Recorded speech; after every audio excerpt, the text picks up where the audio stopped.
Welcome everyone to Spirit Coffee Talk. I'm Ginette and we have a great show for you today. We talk about the Cancer new moon happening right now in the beautiful watery sign of Cancer. This moon is really asking us to bring our emotions forward, whether they are super intense, beautiful and peaceful, joyful, it doesn't matter what they are, it's to bring them forward. And we talk about the value of water and what water really represents as well. So that's a really neat extra kind of added bonus. We also talk about the energies right now of transformation happening and how they're continually changing so fast. And Spirit said it was really the equivalent of 100 years of change is happening in 4 years.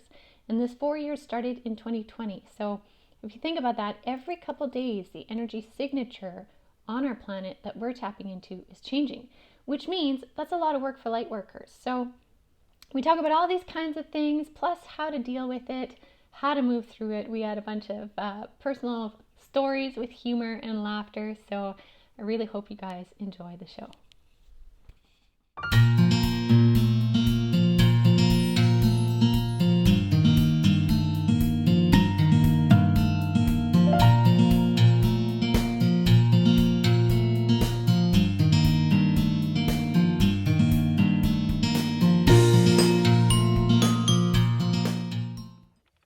Okay, and welcome everyone to Spirit Coffee Talk. I'm Ginette, and joining me today and joining us all today, because this is a great start. As you can tell, we have Elyse Guthrie and Lisa Richmond. We are all mediums and channelers from Avalon Spirit, and here we are in Spirit Coffee Talk to talk about what's going on right now in the energies, and especially with this new moon we have happening right now today. The new moon in Cancer is deeply watery and emotional, and we started talking about this so quick, so we had to quickly jump on to actually press record so we could get the good essence of what's going on. So thank you ladies for being here, and thanks everyone for watching. Hello. Okay, so I'm going to start really quickly with the cards, and then we're going to catch up to where you were just before we hit record. I pulled some cards for this moon, because this moon, I don't know about the people watching, but for me it's just been crazy. And actually July has been crazy, and even June before that was crazy, and then May felt crazy too. So it's been this like compounding energies that are just really whirly. So I decided to pull some cards, because sometimes I like to get out of my own way, and I often go to Spirit, but sometimes it's nice to have the cards as that like interface that's just completely unpredictable in the answers, that can't get muddied with me. And the first jumper was this card that says align your life. So this one jumped, meaning it has a real significance when you get a jumper card, when it falls out of the deck itself. And so this one is about like really aligning the things in your life and noticing what things are just not working with your path, and allow them to change, because that was then followed by this card, which is Unbound, which is about releasing old soul contracts, old soul paradigms, old things that no longer apply. You release them because they're no longer aligned. And then the third one that came out was this one, which is basically keep facing your true north and stop overthinking. So it's kind of like what the cards here were saying were like, instead of diving in so deep to figure it out, it's like, let the things in front of you show you what's actually there, to release them and move on. So that's where the cards started. I know we all had our own and are having our own experiences with the energy anyway. So Elyse, you were saying before we jumped on here how you're feeling about it. Yeah, well, and I mean, I know high level of astrology. I'm not like a buff in a lot of the signs other than some of my own. And so, we know new moons are always about planting seeds, manifesting new cycles, creating anew. And that really seems to be a focus with this one, like the end of a cycle, we're moving into new territory. I think a lot of people's life experiences, I know mine have certainly been like severing ties or things like massively changing in directions that I did not see coming, even in opposite of what I thought to some degree. And that's been really like flip-flopping back and forth. And so it's been interesting because it feels like, yes, there's this energy of a new cycle, But oftentimes for me anyways, that feels really grounded. Like I feel like I can feel in my own kind of true north, my center of, I feel change coming. I feel this is going to happen. And I feel grounded and solid in that, even if I don't necessarily know the details. Whereas right now it feels completely ungrounded and all over the place. And it's like one day we're going one direction and one day we're going another direction. And it's just, it's so, I think what my challenge has been is how am I finding that true north, aligning things within my life and making the choices and taking the steps to energetically and, you know, physically create. And also everything feels chaotic and all over the place to me. And that's a hard balance that I'm challenged with right now. I totally agree with that too. I feel like I've experienced so much the same thing. Like I can look at those cards and I can truly resonate with letting things go, release and knowing in my life what it is, right? Aligning with yourself with your true north, setting goals like and like this rebirth of this, you know, this sense of new starts. But it's like what I always knew before and how to do it, I don't like I feel like I'm lost. Mhm. Like I'm, you know, I'm alone in this black room and I don't know what to do. Sure. Where am I? You're in the void. Totally. Right, and I think about it, I'm like, Lisa, like you've got tools for this. And if I'm working with clients, like I feel like it's easier for me because it's like spirit directed and I can help them dig in and it's a little bit attached, right? Detached. Mhm. But when it's for myself, I'm pulling the cards and I know that it's like a death and rebirth type of thing. And it's like starting fresh and releasing things and old patterns. And like I can feel it really deeply, like coming up in my dreams, things coming up all the time. But what is difficult for me personally is actually like going the next step and releasing it. It's like, how? Right? How did I do this before? How did I like get into good headspace? How did I get aligned? You know, like from for me, and I think it's really important that people realize this, if people are watching or whatever, just because we work deeply with spirit and we're help people, it's not like we've got it figured out. Like I have a passion and I love working with people, but for myself, especially in the last couple of weeks, I've been like dragging myself along the bottom and like trying to figure out where the light is going to be. Like I know it's going to be here somewhere. Like but I don't like, it's like I've forgotten all my tools. You know what I mean? That might sound really dramatic, but it's true. Like I am like sitting in the dark here a bit. Literally. Literally in your black room. My black.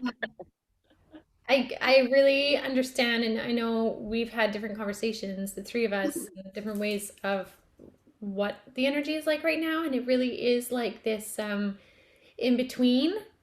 Whether we say that's in between timelines, in between changes, in between realities, dimensions, whatever you want to visualize it at, it's being in the in between in the transformation. So we don't quite know yet what the outcome is going to be because it's so highly variable with all the amount of changes happening. It's so variable. And I want to speak to those ideas of changes. So remember, Spirit said that we would be doing 100 years worth of change in the next 4 years. This was stated in 2020, so we're in the midst of it. So when we condense 100 years worth of changes into 4 years, that means there are significant changes happening every few days. Significant, which changes the trajectory of humanity every couple days, Oh, right? So yeah. instead of like 100 years where you would have, say, 5 months in this direction and then say 1 year in this direction. We're doing this every couple days, which means people that can tune into the energy are having to constantly rebalance or recalibrate to what the energy is that day. And that's entirely exhausting because we Mhm. don't know what the outcome is yet. Totally. We're constantly like, what is it today? What is it today? And so in my mind, they're showing me like the New York Stock Exchange floor where everyone's like, blah, blah, blah, blah, blah, blah, right? Like yelling and whatever. And then the day closes and everyone's like, what just happened? I feel like that's in a way what a lot of people are feeling that can feel the energies. Every day it's like showing up to the stock exchange and then you go home Oh, exhausted to then show up again.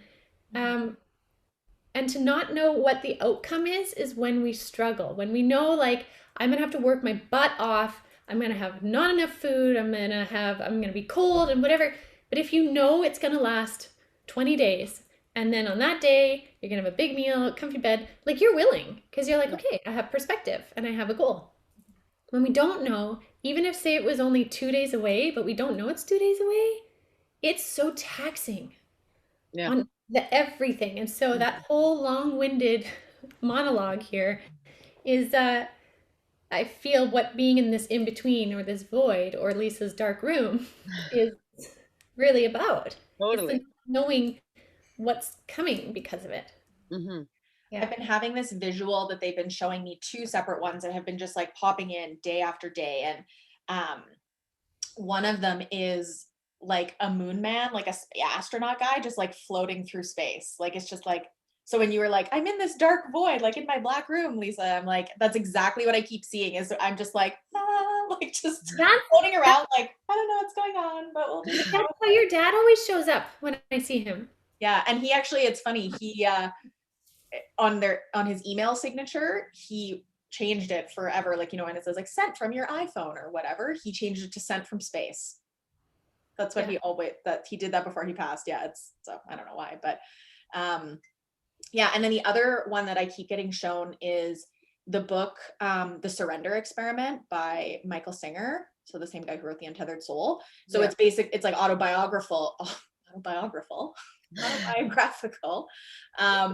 about his experience through surrender, and how he That's just a kind of, really good book. yeah, it is a really good book, and I haven't read it in a long, long, long time, but I just keep seeing the front of it, and it's that idea of like surrendering to that next thing and not trying to figure it out, which I feel is really interesting because to me that's like the epitome of moving into feminine energy, which the world has been so masculine. And I think we've talked here before about how we're in a space of having to shift and balance and move from not so action oriented masculine energy, do, drive, more, to sitting back, surrendering, and a lot of the control for me anyways around what's coming next, what goal do I need to set, where am I going, what's happening, stability, finances, you know, career, whatever it is, friendships, family, all these things that we want to like figure out what we need to do with,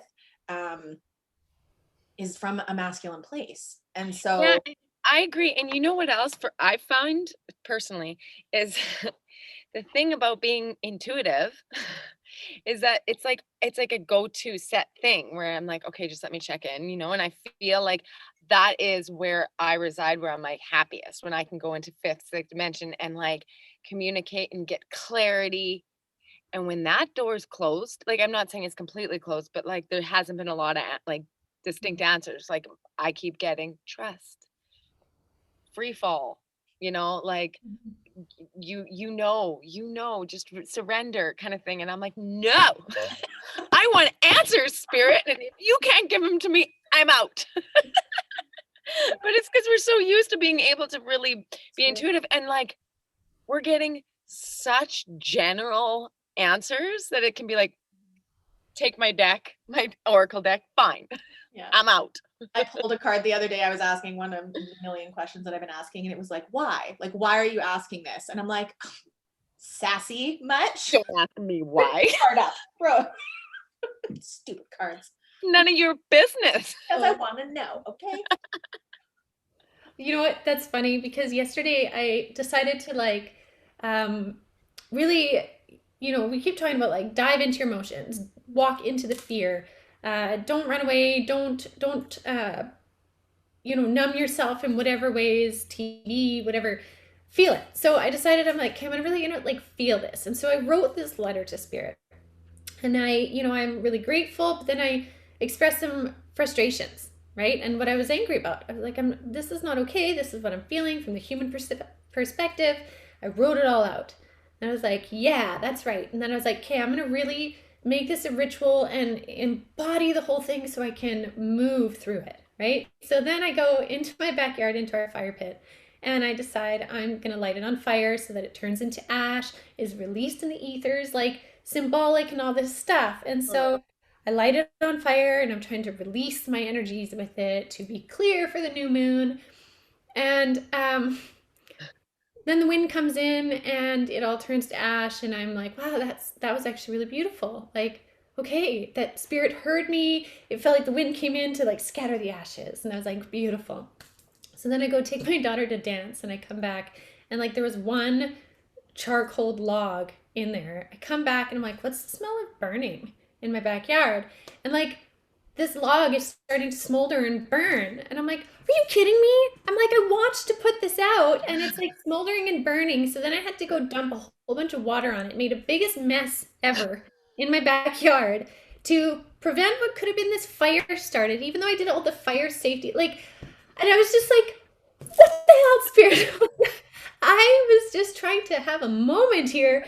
And now I have to make this charcoal soup mix in my backyard, and I'm covered in muck and could have lit my backyard on fire. I'm like, I'm just trying to be serene and work with the energies here.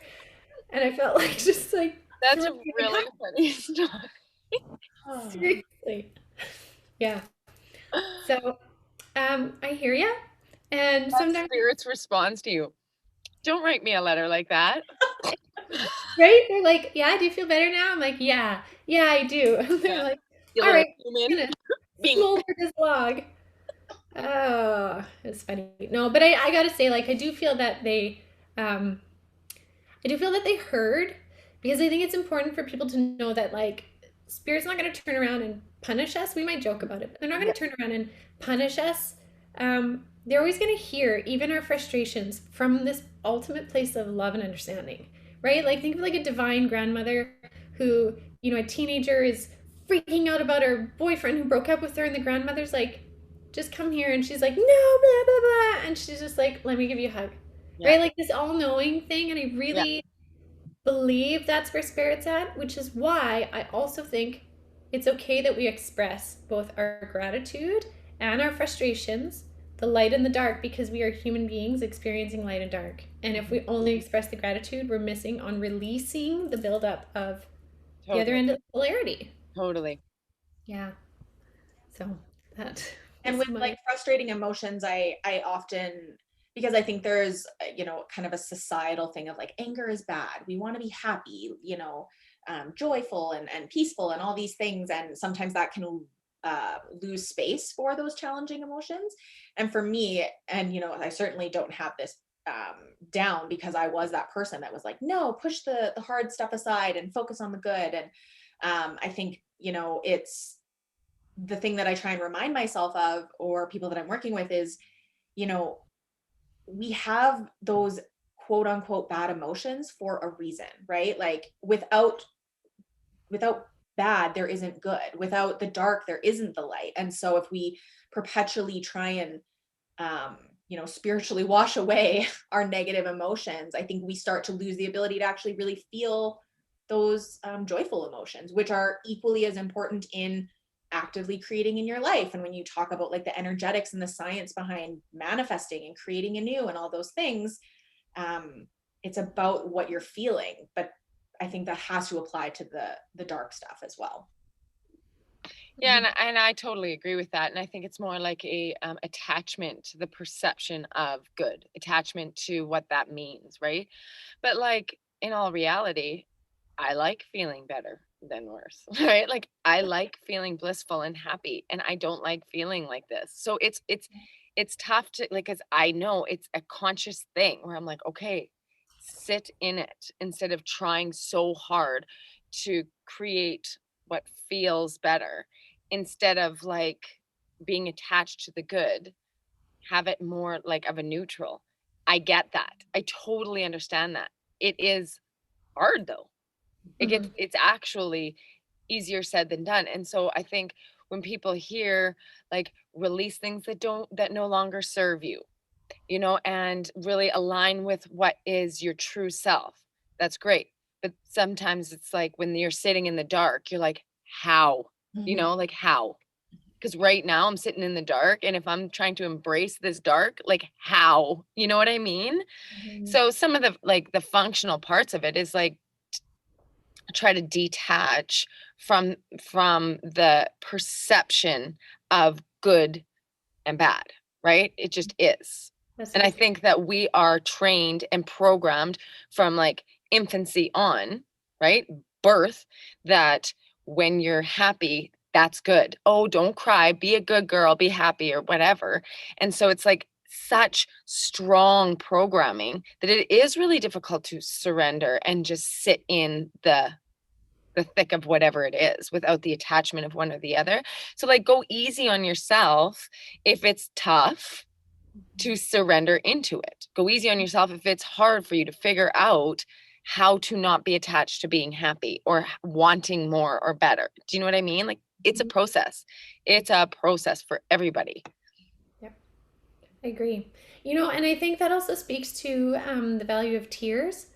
I was in a conversation last week about this, about the value of being emotional. And that, sometimes it's one thing to express anger, and for some people, anger is almost a little easier to express than tears and sadness because of the vulnerability. Like you can be, the core root could be hurt, right?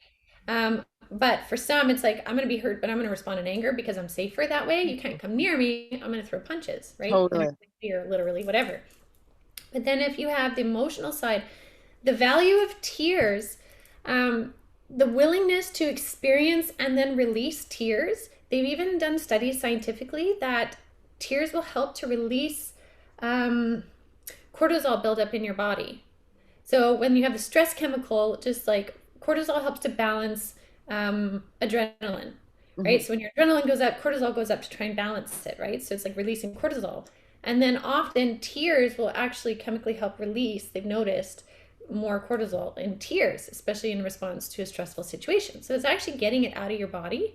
So I think for some people, knowing that not only are tears like an energetic release for any kind of emotion, they're like a validator for an emotional being, be it joy, laughter, sadness, grief, anger. Tears are the body's release. And then the chemicals within them, based on what emotion is being released, is actually helping to rid it from the body. Wow.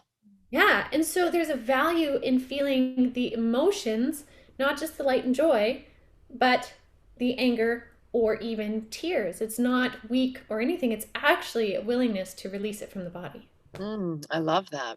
Yeah. I'm getting like a really interesting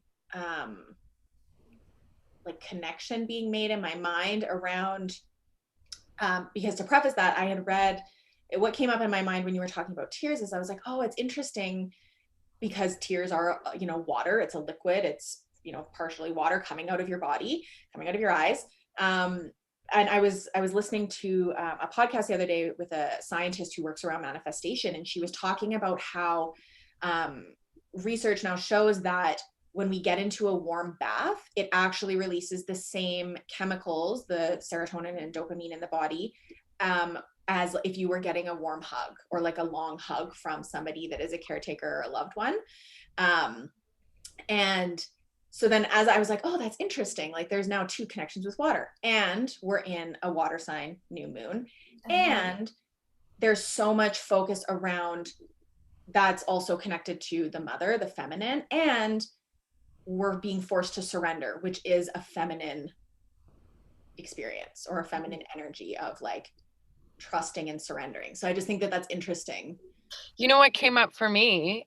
The vision. Thank you for sharing that, because that also elicited and kind of made a connection for me. Because when you were talking about the tears coming out as a balancer, I've done a lot of work as a birth doula, and specifically like postpartum, right? And because it fascinated me that after I had my first child, I was bawling my eyes out for 2 weeks after, and it was uncontrollable crying. I couldn't, and I'm like, what is happening? They're like, oh, these are the blues. Like, what the? Yeah. No one told me about the blues. Like, no, I was so fixated on the birth that, and then take your baby home and good luck, mama, but nobody tells you that you're like sweating, sleep deprived, and you just start crying. And so I realized same thing. We women have this boom of adrenaline physically, because you have to, right, to be able to give birth. Yeah. And then afterwards, you have all these cortisone levels spiked, adrenaline spiked. And then also, like when you're nursing or you see your baby, you get natural serotonin and dopamine. So you have like this excess. And for your emotions to start to come back and to regulate, it actually hyperpolarizes before it comes back into neutral. So you dip down. So then when you were saying that, I'm like, oh my gosh, that's such a release of the hormones, as well as you dip down below kind of your level. And that's when you get really sad, and you mix it with like no sleep. And all of a sudden, all these women are experiencing this like mass amount of sadness and crying. And what's wrong with me? I thought this was supposed to be so beautiful. And it's like, oh, wait, if we could understand and really say, this is what's happening, and then understanding the tears thing. Cause I remember just crying and crying and crying. I'm like, I swear, like, I think I'm happy, but I can't stop crying for days. That really makes sense. And then you talk about like the mother, right? The feminine thing. And it's like, this is a big aha moment. This is a big understanding that I think that we could really share with people, but like women. I'm always kind of about the women, but yeah. No, that's pretty powerful. And so it is, again, at least like you're saying, interesting that's coming out in an understanding under this watery Cancer new moon, where it's inviting us to feel the emotions and like see what they're telling us.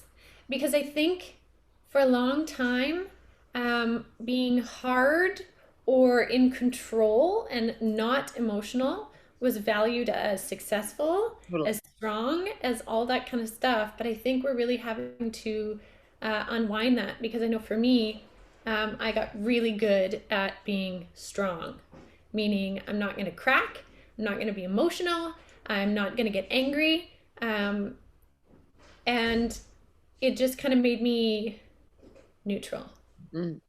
Right? Which was kind of like, sure, it was beneficial in some ways, but then it also kind of, I was missing out on stuff because I wasn't willing to, take it all in. So I think that's quite fascinating that we're talking about this today. I know that's helping me a ton. Yeah. Yeah. Even as embracing the feminine though, like with men and, and women and everything, but this is more of a feminine motion, the fluidity of this and understanding the emotional part. I think to like be strong and to tough it through, like that's a very masculine perspective, and it can help with survival in different times. But I think we really are moving in to a place in time collectively where we can start to take that like protective layer off and to be seen. And it's really tough. It's like the vulnerability is really tough. But I think, like you said, it's happening really quickly, that a lot of people are feeling this like exposure to emotion, and they're like, whoa, like, whoa, whoa, whoa, I'm not used to this. But because collectively we're moving at such a pace that is a part of it. So like when we go back, circling back about all the emotions, not just blissful, if we're feeling a little exposed and a little raw and a little tender, think about that. The collective is shifting into this opening of vulnerability and kind of feminine way of being that's literally taking off the armor of tough it through, be strong, save face, Mm-hmm. Does that make sense? Yeah. I was just I was looking something up because I was like, oh, I had a thought that I wanted to share around I think what you were saying, Lisa, about, we're taking off the armor and exposing more of that vulnerability. And so kind of on both sides of that coin though, oftentimes we, like, the people, when we hear the word vulnerability, we think, oh, like exposed, I'm going to get hurt, I'm going to, whatever. But in order to be vulnerable, there needs to be courage. And Brene Brown talks a lot about this. But I remember in I think it was one of her original books, she talked about how the root of the word courage is the Latin word for heart. So in one of its earliest forms, the word courage had a different definition. It was about speaking one's mind by telling all of one's heart, which, like, what is more vulnerable than your heart?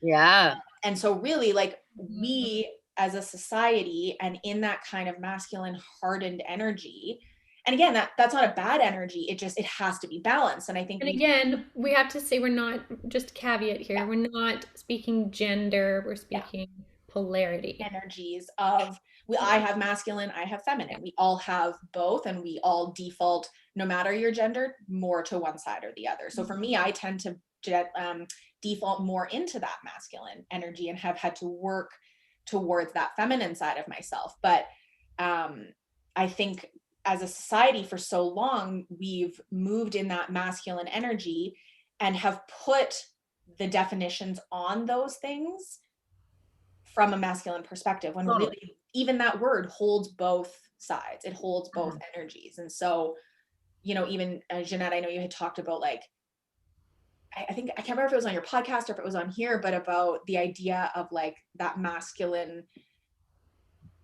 wall kind of crumbling, and a lot of the like toxic stuff and systems that we as a society have created and put in place need to start crumbling. And I kind of see that as we're talking about this, it's like it's just more of that insertion of the masculine, or of the feminine energy rather, to just balance it all out. Like it has to be both in order for us to kind of find that. Which is interesting why there's the water theme coming in right now too, because that's a balancer, right?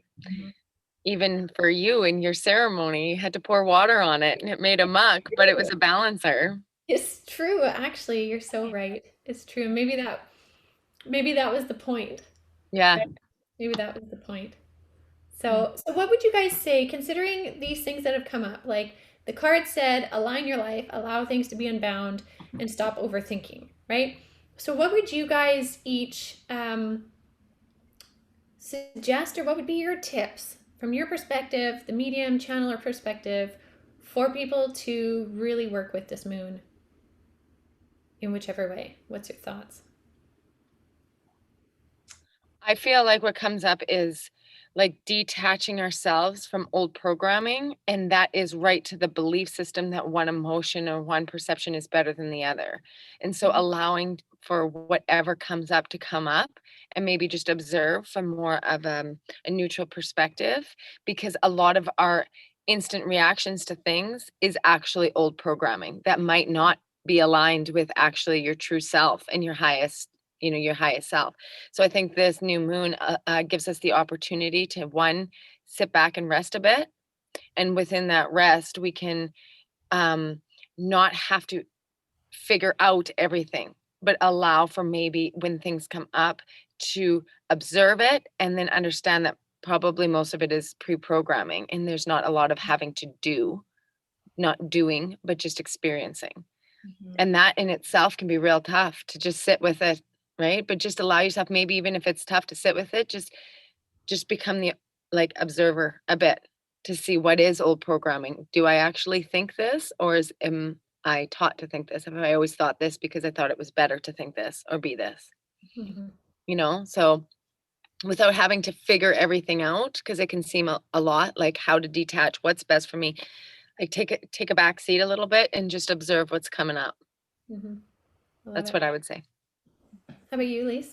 Yeah, I'm really being drawn back to that theme of water and using it in a way to kind of building on what Lisa was saying, surrender. So I keep seeing like the image of like floating in a lake. Like what is more vulnerable and surrendering than floating in a body of water? So not all of us have access to that, but maybe that's having a bath, or if it's 700 degrees where you live, maybe it's having a shower and allowing that, I don't know about anybody else, but if I'm having a bad day, like going and just like standing in the shower just feels like I'm being washing it away, clean of everything that I'm carrying, whatever that is. So as these things are coming up, or if we're feeling ungrounded, or like that actual physical surrendering of those emotions and of those kind of old programming beliefs, are, if it's challenging, utilizing that water. I mean, it could even be like sitting in your backyard with the sprinkler on. I don't think it really matters, or having like a warm cup of tea, and being intentional about whatever you're doing to support you in what's coming up. Because I don't think we're going to know. And that's frustrating for me to say, because I want to be like, oh, tomorrow's going to come and everybody's going to be tuned back in again. We're going to know. But I get the sense we're going to kind of be in that bouncing around, and we're going to have to sit and really feel the feels. Yeah, for a while. What about you, Ginette? What do you think? I love what both of you are saying.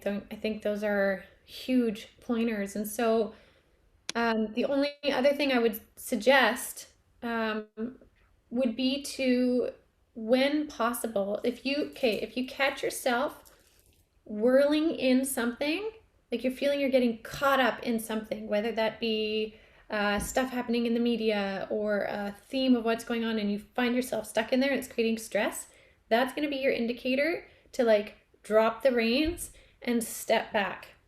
You can still watch it, but you don't need to be in it. You don't Mm. need to be in the tornado. So be conscious of when you're getting caught in this tornado vortex of whatever theme it is, or there may be multiple.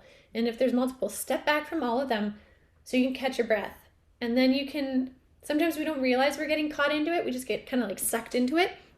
But if we can realize we're in it and then step back out, then we can kind of like assess the situation and decide if we want to go back in or not. But Yep. then we're going back in with choice. Mm-hmm. And sometimes I think we'll have to step out repeatedly, but just be kind of conscious. If you're caught in something, you don't have to stay there. So if you have a willingness to look at what's uncomfortable, it might give you an indicator of where you can step back. So that's what I would say. Okay, well, any other kind of closing thoughts or ideas for I just today? keep getting over and over, just like kind of embracing that feminine energy for all. So really like just no matter what comes up without judgment, just give yourself a sec of like just nourishment, like rest because it's very supported right now energetically is self-nourishment. Mm-hmm. Yeah. And the other thing that's coming up for me with that is, and I actually, now that I think about it, I feel like this is kind of an act of self-nourishment, is because we are, like, as you were saying, Ginette, in a time of timelines are changing, things are shifting, like we're in a mass kind of overhaul of everything that's going on right now.